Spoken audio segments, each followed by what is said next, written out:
KCast Radio, your home for Kurre and Klapow in the mornings, classic rock to the bone, and we want to say a howdy-ho to all of our Facebook viewers this morning. We were off the last few minutes. We had Cleet Walker on from Vituro Health, one of our great sponsors here on the KCast Radio. We're two guys in our 50s, and so this plays right into our hands in our health and our prostates. In our prostates. And September is Prostate Cancer Awareness Month, so we'll probably have him on a couple of times to talk about it. It's amazing, and I thought that was a great question from Philip from Hueytown, who tweeted in and said, "Listen, if they're making these huge leaps and bounds, and right now 99% success rate, if you get prostate cancer, you're good. It's one of the most It's like when HIV came out, it was a death sentence. Now you can live pretty much a full-fledged life with HIV, and that's where our medical fields have come, and our scientists have just done wonderful work. If we can do that with the prostate, why can't we do that with other body parts? And again, we're talking about whether it metastasizes. Am I saying that right? Metastasize. Whether it metastasizes into other parts of the body, whether it's a bloodstream, whether it's a leukemic thing, whatever it is. All cancers are different. But if we're doing a great job in that area, can we use some of that technology in their leaps and bounds and use it in other parts? Well, he alluded to that, right? The whole focal treatment? Yeah. The whole focal treatment? I mean, dude, the fact that you can get prostate work done in your doctor's office with a laser is amazing. It is absolutely amazing. And one of the other things he said, you hear this term active monitoring. That's the other thing, guys, about prostate cancer, is sometimes you can have cancer of the prostate, but cancer of the prostate can be very slow growing. Mm-hmm. Or you can have sort of your PSA levels going up, and they do with our active surveillance, where they're just keeping a close eye on it. Mm-hmm. And the great thing about that is, look, we were talking about this earlier in the show. I understand. I understand being afraid of what might be for your health. We all are. I am. Yep. I don't want to know what. Whenever I go to the doctor and I have blood tests, you're going to laugh at me. I go through that whole thing in my head, particularly as I get older. Oh, God, they're going to find something. Well, I think every guy does. They're going to find something. I don't even know what it is they're going to find. Particularly if you're going in with something because there's something not right to go in. Yeah. And that was my analogy with the car. Don't wait till your car breaks down the side of the road and then go, okay, I need to get it fixed. If you go in there and continue to... No, I went and got my oil changed yesterday. Did they tell you 3 other things are wrong? Yeah, and I'm like... I see that and I hate that because I feel like they're upselling me, but they're upselling They show me the filter like, listen, you need all 4 tires replaced. I'm like, do I rather be on the side of the road with a banged up tire, or would I rather go ahead and get them replaced now and no? And so I was like, okay, thanks. They don't do it every time I go in because you go in every 3,000 miles every 3. Do you go the same place I go to? Yeah. Yeah. And so I was kind of like, all right, so I ordered tires and had to do that kind of thing. But man, again, guys will do that until we find out that something's wrong. And then we try to tell ourselves, our narrative is, I'll just let it work its way out. And it won't hurt anymore until it lasts like 2 or 3 months. And then finally it's a wife or a child that will say, go get looked at. Something's not right here. That's true. And so, it's like, by that time, you could have had something done a year ago. But if you're going in and getting your PSA and getting your test like you're supposed to do, and I think it's now that I know colonoscopies are now at the age of 45, not 50. Well, and there's alternatives, by the way, because I know I've had it. Yeah. Last time you went, you didn't even get a finger up your ass. No, I was waiting for it, too. You missed out, didn't you? You felt like Well, I also felt like imagine going in to get your prostate checked and they don't even. Well, and I asked him. I'm like, "Aren't you going?" He's like, "No, we don't need to. We looked at your PSA and you're good." See? I'd feel like I'd being ripped off there. That'd be like going on a date and him not buying. Do you have, before we get into the pig's nipple, do you have this thing when you go get your oil changed? See, I don't know enough about cars, and I think this is why I do this. So you go get your oil change, you're sitting there, and we both go to the same place. They are incredibly reputable. We need them to spend money with us. Mm-hmm. They're great people. I mean, they won't do you wrong. Well, yeah. I don't feel like I'm trying to get upsold. All the places I go, I don't feel like I'm trying to get upsold on absolutely everything. Yeah. Okay. So when they go to they start doing it, and they walk around the car and they're looking stuff. I start getting this weird thing in my stomach, like, okay, they're taking a long time. It's taking too long. Then it's quiet, and then I hear 2 guys talk. It's like somehow it's like going to the doctor or the veterinarian. What are they going to, Mr. Klapow? I'm like, oh crap. Yeah, and then they show you the dipstick like it's a bottle of wine. Well, but you see the color of your dipstick. I'm like, and I smell it. I go, let me smell it. Smell good. That's The good. dipstick thing Good is year. the Good. dipstick thing is the That's so best tough. part. Oh, God. It is the best part of Can you imagine they came out and it was some goopy, sappy black stuff? And that looks horrible. Redo it. That's right. I mean, the whole dipstick thing. It was great. I do the same thing as you. I mean, I understand that they're showing you that it's You don't need to show full. me my dipstick. You know, you should. It's Because full. they can just wipe it on there and show it to you. I never- I do think there are some times if there's two things I get a little anxiety from when I go get my oil changed. First of all, do I know how to open the hood of my car? Oh my God! Yeah, because That is embarrassing as hell, and I could not find the hood release yesterday. And I've been in that damn Odyssey for 15 years, and I'm like, "Where's the?" You And pull I'm your down on my fuse. Did you knees pull your fuse thing? because you open? should not have to get out of your car to find your hood release. Yeah, I pulled the fuse box out, I pulled the radio knob off, and it was right there. And I'm like, "Damn it!" And he walks up like that. I'm like, That is such a That is a guy heavy. mortification. Like yeah. just know you how are. to get the hood of your car up from the inside and without having to get out of the car. I had to get out of the car. I got on my hands and knees. Can't see it. It was right there by the gas tank. What's the word? I had popped the gas thing Yes, first. I popped the trunk. The back window opened up. The windshield wipers were gone. The radio knob was ripped off. I had no fuse box, and he's like, gives it and pulls it off. And you're in a minivan. And I'm in You're in a a minivan. The other thing is, Yeah. I always had this idea that maybe they forgot to put the oil in after they Yes. dropped it. And I'm Oh, forget to put the oil in, or forget to this put the time top. they didn't use the gun. Yeah. No, They I know used they. this big yeah. thing. I was Funnel. like, Did you get synthetic? No, I was like, what? Why they? And I was like, whatever. And there's a woman that works in there, Yes. which just kind of like She's turns not me a on. woman. She's a woman, but for She's a your woman. purposes, she is She's a in her girl. 20s. She is a young. she's in wo- her 20s. No, she's a young She's woman. a woman to me. Yeah, she's a very young woman. always She's a out woman of to your me. league. She is no touchy. She, No touch. I know man, if she's. she smiled a little bit, She's I would great. go up there and get my tires checked. Every She week. is very knowledgeable. It's just really weird seeing a skinny, black hair, long hair, black hair, good-looking girl working. At She likes Express Oil cars. Change. She knows cars. She loves cars. It's just really bizarre. Well, think about the first time like Danica Patrick started racing. They'd be like, "What?" I wonder if they have to do like sexual harassment. I'll bet Dude, you they 'cause, do. I mean, and this wasn't that long ago. We used to have the calendars up in the garages. Guys were dirtbags. You know all she guys needs to who do? model mechanics were like Yeah. lawyers and dirtbags. They were like Yeah. nasty. Yeah. You know how you can tell if a mechanic just had sex? How? He's got one clean fingernail. They don't smoke the cigarettes though over the car anymore, No. or not as many. Do of you them. remember there was a guy? His name was Bill. This segment is called Josh and Tony are just going to talk about any shit His that name they was want. Bill Nelson. Bill Watson. Bill Nelson. Anyway, he was my dad's mechanic. Why right? would I remember him? And he was up in Westchester, Ohio. And whenever my dad had to get body work done or Yep. anything done, he'd take it to Bill. And Bill, man, was rough. Okay, yeah. I mean, his face was rough. His skin was rough. He smoked cigarettes. Had And so my dad would go up there, and inevitably, every time my dad would go up there for anything. Now, he took his car to a different place to get oil changed, but whenever there was something wrong with the start or whatever, he trusted Bill enough, and my mom used to give him hell. Stop taking it to Bill. You know he's going to screw you. He's like, Bill's a good guy. Oh, yeah. Bill's been a friend of mine. Went to school together. He's a great guy. He knows and he knows cars unlike anybody else. Yep. And he'll tell you. And it was always $1,500, $1,300, $1,200, $900. Well, Dick, and he go, tell him what's the damage, Bill. And Bill would get him every time. But he was his auto mechanic, and my dad trusted him. Bill. Can you compare that to Reese? Oh, Reese. Reese looks to me like Reese is Reese like scares me a little bit just Why? because he's He's so so smart and- Christian-like. Christian like. Auto mechanics. No, he to me is like This guy will recite biblical scripture to you while he's changing your oil or while he's Really? working on. Oh yeah. Oh, I didn't know that I didn't know. Oh yeah, he's a big church guy. Oh, I didn't know that. That's weird. No, see, Your I just auto mechanic should not be a church guy. no. But see, what I like about Reese Not to is say that auto mechanics aren't Christian. Don't get No, me wrong. no. It's just weird that when you have a guy. I didn't who's realize changing that. yeah. Oh, No, yeah. Reese to me is like a neurosurgeon.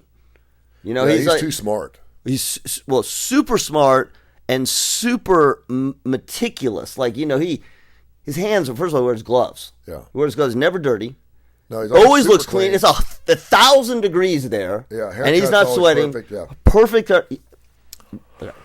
All right, so guy goes through a drive-through at McDonald's. Here we go. He has vowed to go vegan after claiming he found a pig nipple in his bacon wrap. Wonder how did he know it was a pig nipple? Well, he's OCD. And no, I know. Go ahead. So what he does is he opens up every sandwich he gets. Yeah. And he looks to see what it looks like.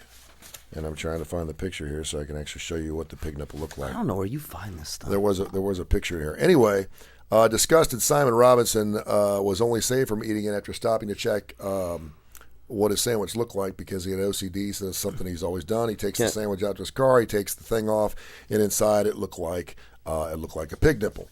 And he was freaking out. It was a bacon roll from McDonald's. He said, I always open up and check what's inside because I have OCD. This time it seemed like it was entirely justified. I know you can find that on a pork belly, but I didn't know that you could find that on the pork belly roll. I'm not even sure where you get a pork belly This sandwich. must be like McDonald's in another country. I asked for a bacon sandwich, and this is what I get. I dare not eat it, but I did eat the rest of the roll. I contacted... Hey, that's really good if you got OCD. Did you know, though, too, like if you go get a steak and it's not a good steak, but you eat it, you're paying for it. You gotta tell them you can take one bite. Yeah, one bite. After the second you can't bite, eat half of it. Yeah. I dare not eat it, but I did eat the rest of the roll. I contacted McDonald's, who told me I had to send it to them so they could send it off to a lab. A McDonald's spokesperson told them we use back bacon in all of our bacon rolls, and due to the location of this cut it's taken from, we are confident the customer is mistaken in his claim that it's a pig nipple. Ooh, yeah. Okay, go ahead. Keep going. I have questions. What's your question? Well, first of all, is this a McDonald's in another country? What the heck's a bacon roll? I don't know. I think this is out of the UK. Okay, that's what it's. Okay, all right. So that was. I just wanted to get my McDonald's. So you know where I'm going here. What's the geez. strangest thing you ever found in any food you've ever gotten? Not, Have you ever found anything that didn't look quite right? I was like a thing. Have you ever seen anything that's unidentified?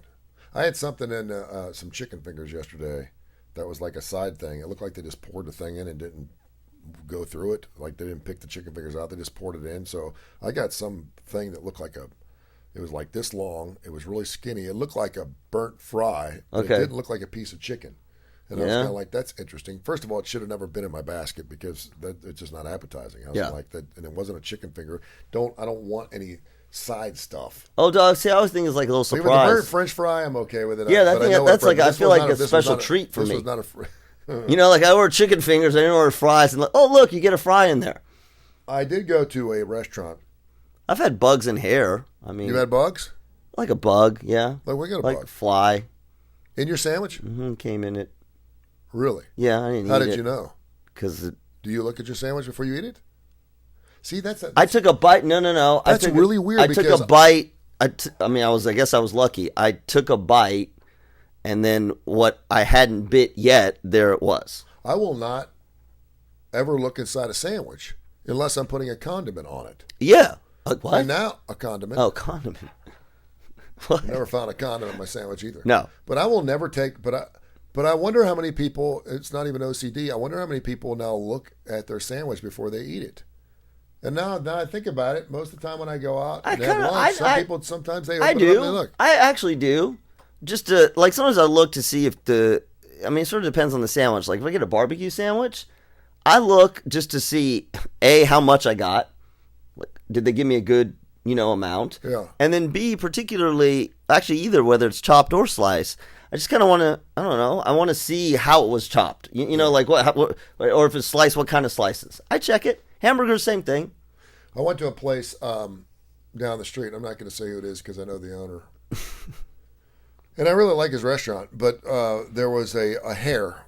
I've had my the hair. Sandwich, and I pulled it, and the hair was intertwined around the meat, and so when I pulled it out, it wasn't like it just kept going. It kept going. I was like, okay, and so I said something. Yeah. Because I'm his friend, I said, "Hey, listen, I don't know what the deal is." And the next time I went in there, I'm looking for someone with long hair. They had hair nets on everything. The next time I went in there, it was like 5 times worse. It was like I bit into it and I could feel the hair. I was like, long hair? Oh yeah, it was like 4 or 5 hairs strung together, like someone had actually. Did you go complain again? Oh hell yeah! What'd he say? He's like, dude, I am so sorry. Well, you shouldn't be sorry twice. You need to change your practices. The hair's getting food. It happens. And nipples get in sandwiches. It happens. Roaches get in sandwiches. When you're talking about a mass-produced thing. Of course. And this whole thing, we make it when you show up, whatever. No one makes anything in a fast food restaurant. But I feel like It's even going to happen eventually. I mean, the hair piece I get. Yeah. But like a roach, or even a pig's nipple, I feel like if you're assembling the sandwich, like because they are assembled by hand, right? It's not a machine. Yeah. Don't you think you would notice, like, if you're mixing it, or you would notice a roach? How would you not notice a roach? How would you not notice a pig's nipple? Do you know what I'm saying? Like a hair, I get, or a little tiny thing. I don't know how big. They're whipping through it, man, during lunch hour, man. They're flying around. How big's a pig's nipple? Like about the size of your nipple. It looked like a Oh, nipple. it was the whole. It wasn't. It was the whole. It was the areola. Oh. No, it wasn't just the long. That's what I was like. It was a little chewy, like, you know. No, it wasn't like a little pencil eraser. It was the nipple. It was the areola and the dude. The nipple's the center, right? And That dude, his OCD's never going away because now he's had justification. You know, because they always say this. Part of it is we do response prevention. We you know, the part of the problem with OCD is it's individuals who have OCD understand that it's an irrational compulsion. They understand that, but they can't help themselves, right? That's the whole thing. So that's the problem with this, because this basically tells your brain, see, you better keep checking. Let me ask you about this, because my son has OCD a little bit. He checks doors a lot. Mm-hmm.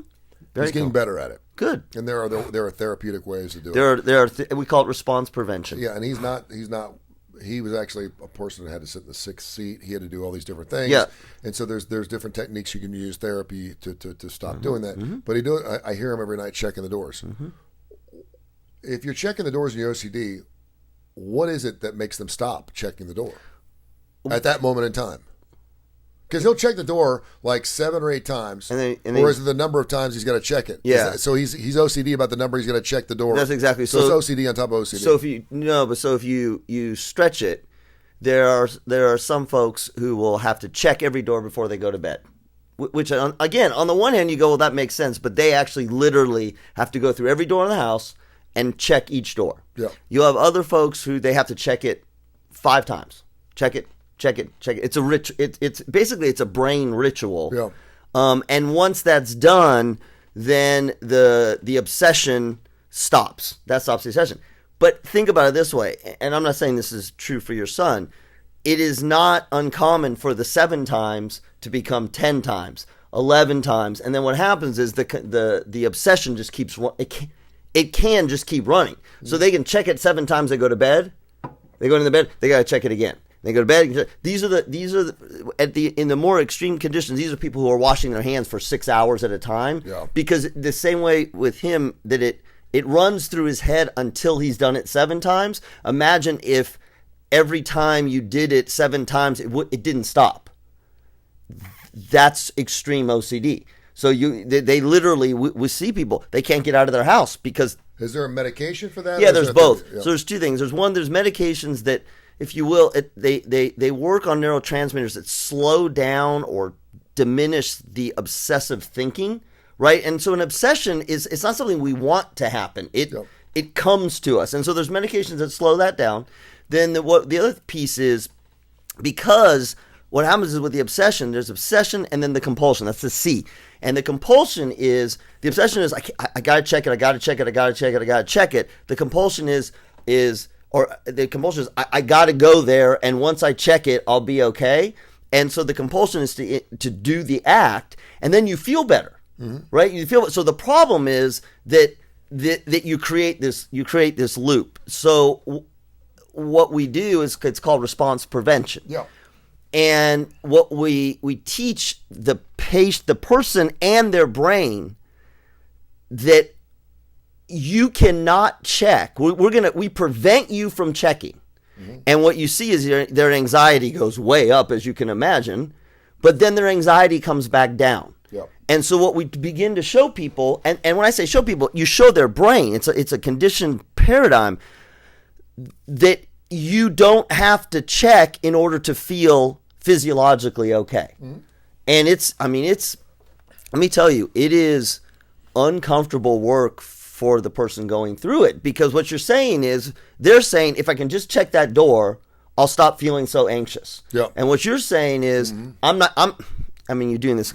I'm not going to let you check that door. And then so the anxiety gets worse and worse and worse and worse and worse. And they don't die. It gets worse and worse and worse. And then it starts coming back down.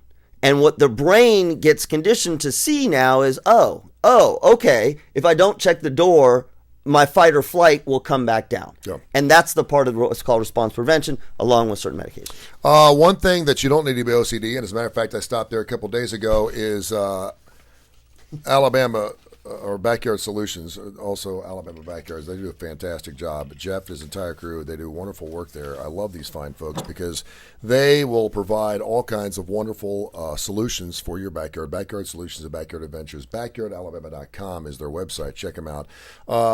It's crazy because we stopped there about once a week and I let my kids run around. Trent came out, super nice guy. He's like, hey, what y'all doing? I said, my name's Tony Kurre. I'm good friends with Jeff. He advertised on KCast Radio. He's like, take your time, have fun, just good. Lock up when you leave. I said, okay. They added a trampoline. They added another basketball court. It constantly changes. They've got this Mac Daddy. I don't know what it cost, but it's huge. It's beautiful. It's got a tire swing. It's a thing where you can hang from it. It's unbelievable. For all your needs for the kids in the backyard, and certainly during the COVID and the pandemic, it's been a great thing because kids need to stay busy. That's right. This past summer, that's right. They get off school now. Maybe they're not allowed to go do things right now. They've got a huge playground set. There's some playground sets, dude, you can play with it for like an hour and you don't touch the same thing twice. It's unbelievable. Their installation is second to none. And these are generational. They will add value to your home. Most people that get them from BackyardAlabama.com and Backyard Solutions, they will move with them. It's the last time you move from a house, you're like, leave the swing set. It's right. Okay, we'll get a new one. You don't get a new one on these bad boys because you got the real deal. They're unbelievable. Checking them out. 408-4FUN. 205-408-4FUN, the number 4FUN, or go to BackyardAlabama.com, BackyardAlabama.com, and check it out. I thought it was a very interesting story. I was going to do this other story about the woman saying she comes before her kids, but I'm like, whatever. I don't know if you saw this video. It went viral yesterday. Guy in Colorado at a Fort Collins reservoir over the Labor Day weekend. An adult man known as Logan Dorn, whose age is yet unclear, was filmed basically harassing these group of 5 young ladies who were laying out. They were all 18 years of age. Okay. And they were wearing bikinis at the beach. Okay. One of, his name is Logan Dorn. One of Dorn's targets, 18-year-old Mia, filmed the uncomfortable exchange and posted the non-viral footage, which is now viral, to TikTok, where it's racked up 2.4 million views. He claimed he was acting in righteous anger. Oh, jeez. And basically said that they were pornographic. Whenever you say righteous anger, then you know it's coming. Yeah. He said, take young eyes into consideration. They need to see pornography right in front of them. You're flaunting your stuff, he said. She said kindly, please leave us alone. Yeah. We don't want you here. And he went on to say that this is not why God created your body. He said there's a thong, there's a bra, and he's pointing at the girls. And he's like, I can't believe you're out here doing this. Is he videoing it, or one of the girls doing is, it? He's doing it, and someone else is videoing it. Yeah. Okay, got it. Yeah. From behind the camera, one of the women reiterates, "Please go away. Don't look at me. You look around. You're the only thing that sticks out." He insists. He continues digging his proverbial heels into the sand, saying America boasts free will and freedom of speech, meaning he had the right to be there telling the women to cover up. He then added that he's speaking not only for the sake of democracy, but on behalf of the will of God. If men of God don't stand up, then our society is going to go down the drain because there's no morality. One of the girls starts to snicker. She says, get a life. That's right. I'm sorry. I'm 53 years old. That's exactly what went through my head. He then says, and if your eye causes you to sin, pluck it out and cast it from you. There's going to come a day when you're going to come face to face with God. The girls were laughing. It's interesting. Wait. He said if your eye causes you to sin? Yeah. Dude. Yeah. Oh, hey. Whoa. He walked away. It wasn't particularly confrontational. No. He walked away. He's like, I just needed to tell you that you're the only ones here looking like this, and I hope you have a great day. But as a God-fearing man, I felt like it was not only my will, but also my job to say, listen, y'all need to cover up a little bit. And there's pictures of the girls. They are 18. They're wearing bikinis. They're small. Okay. You're right. Nothing you wouldn't see down in Orange Beach. That's what I was going to ask you. So okay. I think there was a girl wearing a thong. Yeah. Which, at the age of 18, we've discussed this. Girls posting pictures of themselves in thongs, and the pink story about the 14-year-old who's got like 60 million followers on YouTube, posting herself in a bikini, and again, they're 18, so they're of legal age. That's creepy, though. But it was creepy and righteous. I mean, can I just say? And now I sound like Tony Curry. Yeah. Well, and then they said, "What are we supposed to wear?" And he said, "Wear a one piece, or wear a T-shirt." And the one girl started laughing. She's like, "Girls our age don't wear one piece." That's right. And he's like, "Well, maybe you should try. Maybe you should try to wear one piece." Give it up. I mean, I guess where I was going is, it's kind of interesting, and I understand, particularly if he's coming from a good place. I get it. But it is interesting that he's doing this out of righteousness and morality, but he's looking. Yep. He's looking at their bikini. Yeah. So his eyes are sinning. Yeah, it was funny. So it was funny because he was trying to divert his attention. Okay, so he was good. Talking, he was kind of like, okay, well, good for him. Then good for him. But and he turned away. It was okay, fine. I get, but you know what? I don't know. Okay, I can't argue this because it's religion. Like, I can't argue someone's beliefs, and I'm not saying that you shouldn't believe that. Yeah. But like, pick your, particularly if they weren't disruptive, in any other way. It's would you it's his agree? belief. It's his belief, and I gotta let him have his belief. That's Would you agree though? My 18-year-old ain't wearing a thong. Well, my kid's not 18; she's 20. Okay. What if your 18-year-old wasn't wearing a thong? 18-year-old? Yeah. She's in college. If I saw a picture of my daughter as a freshman wearing a thong on the beach, what if she wasn't posting it? She was with her friends. Yeah. And she's wearing a thong at the beach. Am I there? Am I there or am I not there? Doesn't matter whether you're there or not. Well, because it does. If you knew your daughter was wearing a thong at the beach, a friend calls and says, "Oh, Dara's wearing a thong today at the beach." You're not there. You don't see it, but you know she's wearing a thong. What are your thoughts? I would say, help me understand. Okay. I mean, my thoughts is is that not? That's no, not, my thought is, as your dad, I would rather you not. Okay. And it's for whatever reason. Like, it's interesting for me as a dad. There's a certain level of smallness of bikini at which it crosses my threshold. Okay. You know what I mean? Like I don't. There are a couple bikinis that these women were wearing. Right, and the high cut stuff, and the high cut, I'm okay with that. Okay, well, okay. So thong is no. Okay. So as a man who's also a father, yeah. But I wouldn't go up to somebody else and tell them. Do you feel at any point, and again, people that preach the word of God, they will go out of their way. That's why I'm saying that's their belief. He wasn't like take it off or leave. He's like, I'm just sharing something with. I really think what you're doing here is pornographic, and maybe cover up a little bit. And then obviously they were heckling him and mocking him. I'm like, get a life, dude, or get away from me, you creep. Well, yeah. And he was kind of like, I'm just sharing something that I feel like I need to do. And, so he was that. He was super cool. There was no cussing. There was nothing, and the girls. Then that's okay. Good lesson for them. But I mean, listen, you go to the beach now. Yeah, it was different even 10 years ago. Yeah, I mean, I mentioned the girl that was at our hotel. Yeah, and the woman next to me was like, "That's disgusting." And I'm like, first of all, she's laying out by her pool. She wasn't on the beach. There were only 3 other people by the pool. She had a tea bag on. And it wasn't one of those things that rode up her butt. It was a tea bag. Yeah. She wore a tea bag every day that week because I was, making sure she was comfortable. She was from Raleigh, North Carolina, by the way. Her name was Tiffany. Only because I, make. Is she over 21? She was 22. She was a student in North Carolina. Okay. How do I know all these things? You see this with girls who surf. We did the whole thing with beach volleyball. Yeah. They basically said you need that's athletic, though. No, but with women surfers will say the same thing, is we need the least amount on there because what we have on is going to get hiked up. Yeah. But that's for aerodynamics, though. Right. For sand and for those other things. Yes. I understand that. But I mean, we are at a point where we can't get any smaller. No. So far. We can't get any smaller, which is, it's okay. Again, from a man's standpoint, my lizard brain, I appreciate that. I like that.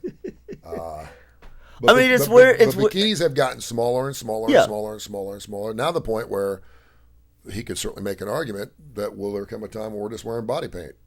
Sure, maybe. But I mean, that's what Social norms.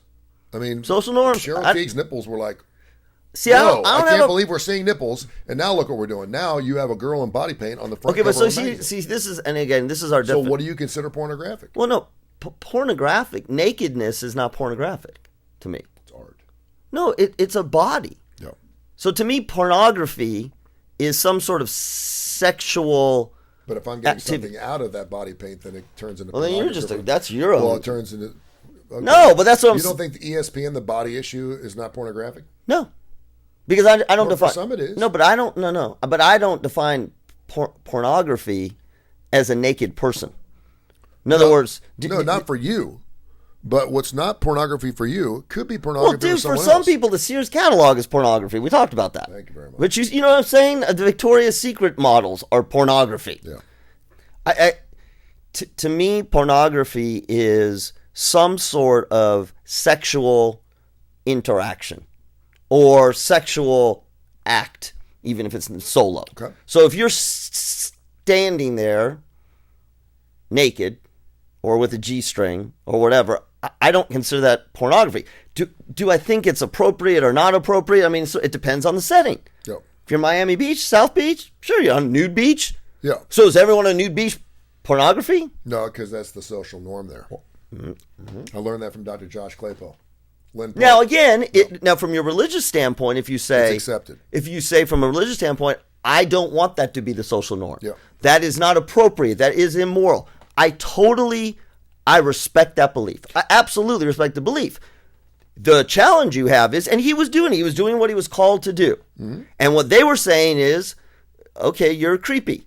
And what was interesting is, and I doubt this happened, but if he did it in such a way that was pretty benign, there was no threat, I do wonder if in the back of their heads, just in the back, in the tiny little thing, go. They were like, I wonder. Maybe, that's right. Maybe the seed was planted. Maybe. I don't know. And listen, if Adair or my daughter, when she's 18, is on a beach with a thong on, and I don't see it, I'm not there, and some strange man walks up and says, I'm sure you girls are super nice. Yeah. And you look like you're having a good time, but I consider what you're doing here pornographic. Pornographic is a big word. It's a strong word. I think it's a little too much, and I wish it's you'd cover up. It's a little too little. I think it's a little too little. Yeah. I would appreciate that guy saying that to my daughter. I would be okay with that. And because I'm not there and I don't see it. I can tell you right now that if any of their fathers would see that, they'd probably go find that guy and say, thank you. Well, so you're a creep. Stay with my daughter, but thank you. No, but hang on. I know we're wrapping down the hour. That's another whole thing with social norms. Go to a beach in L.A. or go down to Panama City. This is in Colorado. Colorado. At a reservoir, yeah. Oh, so they're on beaches. At a reservoir, yeah. They were the only ones there wearing bikinis, and so they were kind of. There's a lot of varying views that parents have about what is okay and what is not okay. I've seen it from high school on. I mean, that you're telling me what you think, yeah, and I respect that, but it's not universal.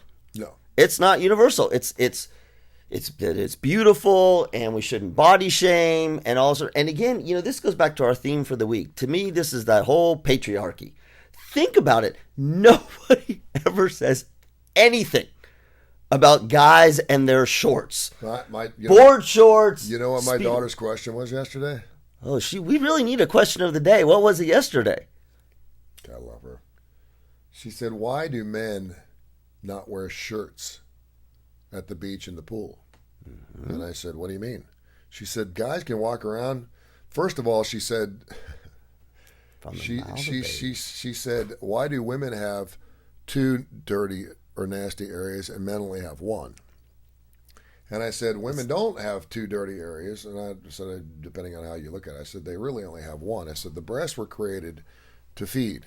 And I said, "Only because men have sexualized that part of the woman, it's turned into a dirty area." And of course, you need your own show. And I'm going, okay, here we go. And she goes, "What does sexualize mean?" I said, "That means that we're looking at something and we're looking at it in the wrong way.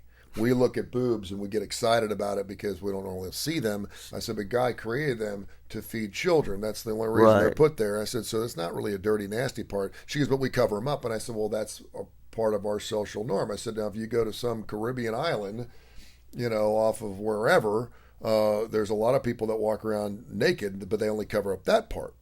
That part has always been Did like she say that, why? Because you protect the part. I said, because that's part of their culture. I said, that's why I was down in my dad's basement looking at National Geographics from the age of 12 to 16. I said, but that part's not. She goes, but men have nipples too. And I said, they do, but they're not for feeding, and it's flat. And quite frankly, women don't really care about looking at it. I said, now, if women were turned on by men's nipples, we'd cover them up. Then we cover them up. She goes, really? And I said, yeah, if we were to the point where women were making a huge deal out of free the man's nipple, and women were actually turned on by men's chests. They are. They're more turned on by the abs, not the chest. Okay. Women don't look at a man's nipple and go, I saw his nipple. But they will say, I saw his abs. If a guy pulls his shirt up to wipe his nose, oh my gosh. I know it happened to me yesterday. I said, but if that happened back in the 20s, 30s, whatever, because there was a point in time where men had to wear shirts too. Yeah. And that changed. I said, then men would have to wear shirts too. And she goes, well, I just don't think it's fair that men only have to cover up the bottoms. And I said, well, some areas of men don't even have to cover the bottoms up, depending on the culture. She is developing into a strong, independent young woman. Your daughter rocks. I would just say this to I can't believe you're having these conversations. I would just say this to girls and women out there. Okay, go ahead. Coming from a 55-year-old. Yeah. guy. They're there. Whether you're proud of them, whether you're not, you have them, you don't, they're small, they're big. Take pride in what you got. God gave you that gift. You know what it's there for. Protect them. Because once people see them, it's out there. Okay? And whether you're 18 or whether you're 25 or whether you're 50 and you're Heidi Klum and or you're Britney Spears and you want to show them all you want, you can do whatever you want. Okay? That's fine. But I will tell you right now that for men, it doesn't really care.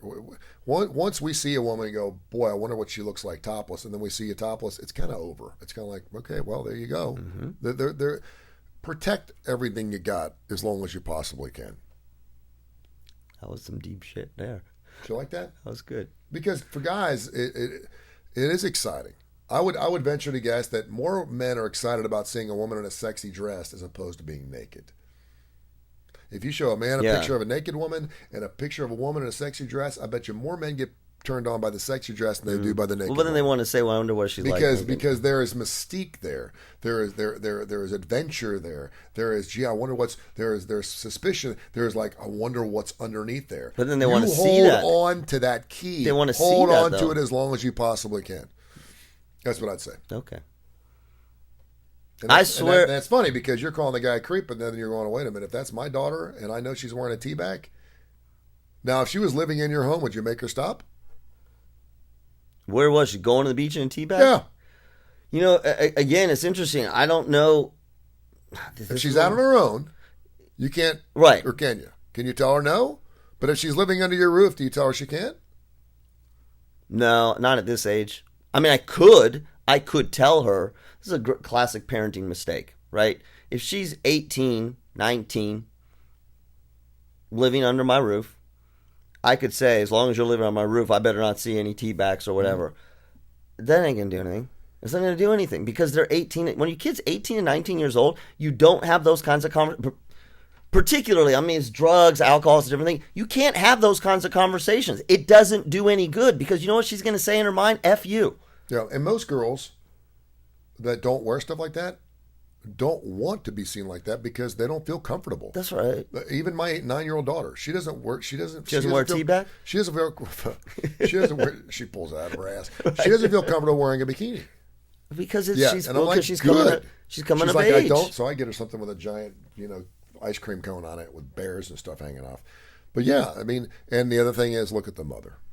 Yeah. Where's the mother at? Well, and that's what I've said. I've said that with a TikTok. If an 18-year-old's wearing that, chances are the mother's been wearing it. Absolutely. All right. Talk about one of our great clients. I'm going to play. This is some good. You need to. You all need to listen to Kurre and Klapow every damn day. I'm with you because we give you stuff. There's so much good, juicy nuggets of life lessons in here. Monday morning, I'll have a whole weekend of 9-year-old questions coming at me. You need to get her on specialty programming. She's good, man. She throws us some great stuff. All right, listen. Who else throws the great stuff because he's going to help you throw money at yourself is John Gray. John Gray is going to help you manage your money. He is a wealth manager. And I say wealth, but it's your wealth, and that's all relative. And whether that's investing your money, managing debt, any of it, John Gray is there to help you do it in a way that maximizes your profits, minimizes your losses, and helps you live a life financially that you want to live. Go to his webpage today. It's driscollgray.com. driscollgray.com. He's got market insights there. He's got his contact information. Manage your money smartly because you can do the most with it if you've got someone helping you. Again, John Gray at Driscoll Gray. All right, Kitty That's Poos. a wrap. Have a great weekend. Thanks for watching. Have a great weekend. Download the KCast radio app. We get lots of downloads on weekends because people are out doing things. The weather's going to be fantastic. Have a great weekend. God bless you, and thank you for listening to Kurre and Klapow. Get the KCast radio app.